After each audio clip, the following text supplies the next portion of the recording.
नहीं, पर पुराना वाला टर्न टेबल जो था ना, पुराना वाला हैंडल वाला जो चलता था, तो मैंने इलाहाबाद में देखा है। हम लोग जब प्रोग्राम करने जाया करते थे और तो ऑडिशन दिया था मैंने, तो थोड़े दिन कैजुअल अनाउंसर थी यहाँ पर। अच्छा।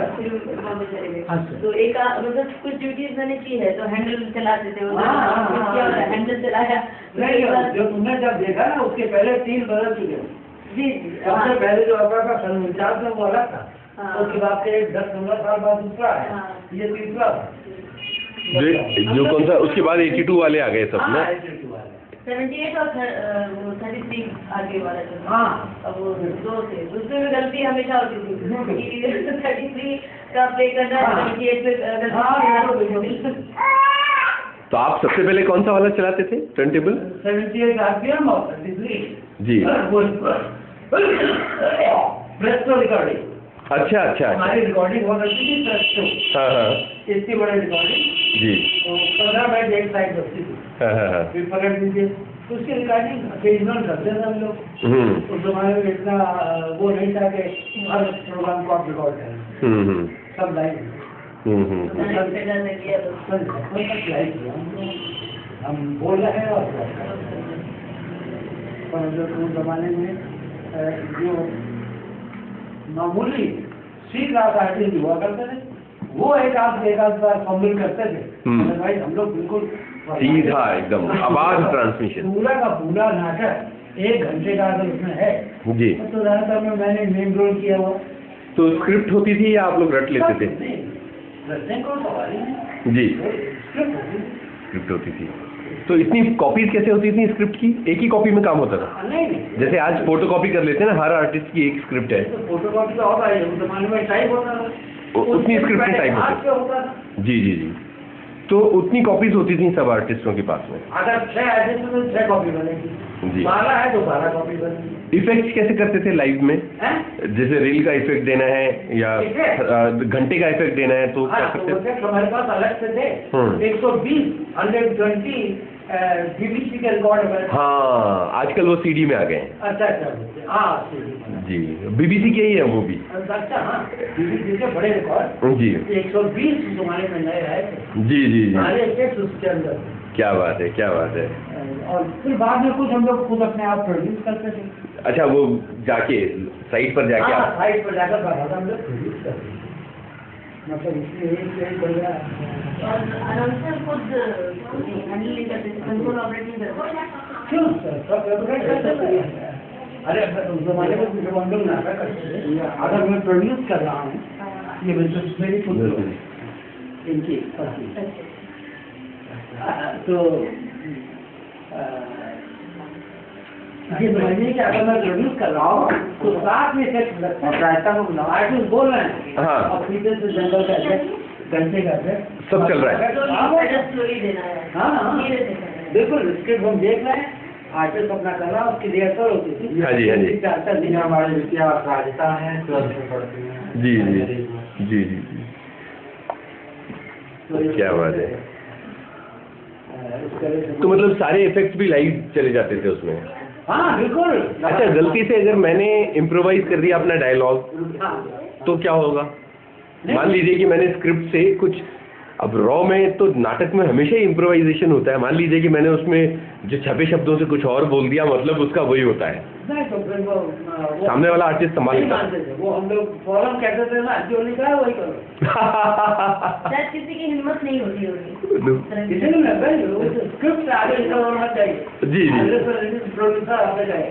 जी जी। अगर वो कहता है कि ये चेंज कर लो तो कर लो, अदरवाइज जो है वो आपको जो करके नहीं करना पड़ेगा। और लाइव ट्रांसमिशन में फिर वही करना पड़ेगा। हाँ, मतलब नाटक में कोई इम्प्रोवाइजेशन की गुंजाइश नहीं है। तो क्योंकि हर दिन सबकी होती है। क्योंकि अभी क्या होता है कि स्क्रिप्ट तो ठीक है, लेकिन लोग मेन पंचेस को छोड़ के बाकी बहुत इम्प्रोवाइज कर लेते हैं ना। तो तुम डायरी नहीं लाई तो वो कह देंगे मैंने तुमसे कहा था डायरी लाने को, तुम डायरी नहीं लाई।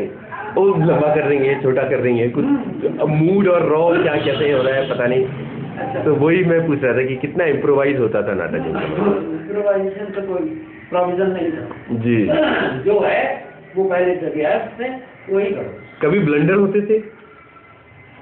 कोई बड़े ब्लंडर्स अगर याद आ रहे हो आपको? नहीं, अब ब्लंडर में ये है कि मैंने बताया ना, कोई छोटा मोटा आर्टिस्ट संभल करता था बस मतलब अदरवाइज कोई गड़बड़ नहीं होती। एक पन्ना 2 पन्ने एक साथ चिपके हुए निकल गए और उसने अपना हाँ ऐसे 4 सीन आगे का डायलॉग बोल दिया। ऐसी गड़बड़ है वही है जी। तो हाथ में स्क्रिप्ट दिए पता पेन मिल गए दूसरा आदमी आगे उसको दे रहा है और बता रहा है यहाँ है यहाँ से बोलो ऐसे ऐसे एकाध बिल्कुल हुआ जी। लेकिन नॉट ऑलवेज जी जी जी हमेशा नहीं जी अभी हो गया कुछ लेकिन इस किस्म की हुई है गलती जी जी जी। और उसको फिर हम लोग मैनेज कर रहे थे कि कैसे इसको बनाया जाए। मैंने इतना पढ़ा है कि अश्क जी को से नाटक लेना होता था तो आप लोग उनको कमरे में बंद कर दिया करते थे, कल नाटक चाहिए, वो लास्ट मोमेंट पे ही लिखते थे उपेंद्र नाथ अश्क नाटक। नहीं ये मतलब संस्मरणों में काफी आया है कि मतलब वो हाँ लास्ट मोमेंट पर ही नाटक लिख रहे हैं। और अश्क जी ने अपनी तरफ से ही लिखा है कि उनको कमरे में बंद कर दिया गया कि आज तो नाटक लेके ही जाना है, आप जल्दी दीजिए। वो अपनी दिल्ली की बात कहते होंगे। अच्छा दिल्ली में स्टाफ में थे ना। हाँ। यहाँ तो स्टाफ में थे नहीं। हाँ यहाँ तो बाहर थे। यहाँ बाद में हाँ यहाँ तो नीला प्रकाशन के वो जी जी। तो नाटक आप लोग मतलब लिखवाते थे या एडॉप्टेशन रहते थे ज्यादातर? एडॉप्टेशन भी होते थे ओरिजिनल भी लिखवाते थे। फिर हमारे यहाँ तो राइटर्स भले पड़े थे। जी। डॉक्टर कौन नहीं था यहाँ? सही बात है, यहाँ कौन नहीं था, सही बात। डॉक्टर बच्चन यहाँ थे। डॉक्टर बच्चन ने कितने लिखे जी। और उस जमाने के जितने महादेवी जी से हम लोगों ने पत्रकारिताएं दी जी। बंदी तो हमारे स्टाफ में थे। जी जी जी काफी दिन रहे 2-3 साल तक कोई स्टाफ में था। जी जी।